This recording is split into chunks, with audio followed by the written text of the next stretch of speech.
জুলাই সনদে স্বাক্ষর করা বা না করা যে কোনো রাজনৈতিক দলের নিজস্ব সিদ্ধান্ত বলে মন্তব্য করেছেন বিএনপির স্থায়ী কমিটির সদস্য ডক্টর এইচ.এম. জাহিদ হোসেন। বলেন, জুলাই সনদের সিদ্ধান্ত রাষ্ট্রের, তাই এর বাস্তবায়ন নিয়ে শঙ্কা থাকার কোনো কারণ নেই। দীর্ঘ লড়াই সংগ্রামের পর ছাত্র জনতার অভ্যুত্থানের পর রাষ্ট্রীয় সকল রাজনৈতিক দলকে সঙ্গে নিয়ে এ জুলাই সনদ তৈরি করেছে। সকালে diploma medical association of Bangladesh ডিম্যাবের নতুন আহ্বায়ক কমিটির আয়োজনে জিয়াউর রহমানের সমাধিতে শ্রদ্ধা নিবেদন শেষে এসব কথা বলেন তিনি।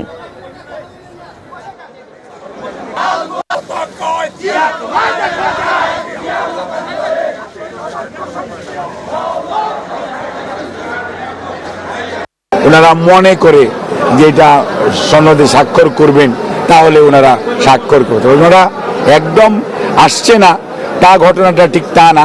ওনাদের মধ্যে হয়তো কোনো জিনিসের মধ্যে চাওয়া এবং প্রাপ্তি, দাবি এবং বাস্তবতার নিরিখে হয়তো কোনো কিছু মিলছে না।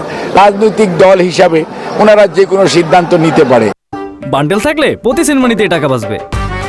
বিকাশ সেনমানি বান্ডেল কিনে জিতুন প্রতি লেনদেনে।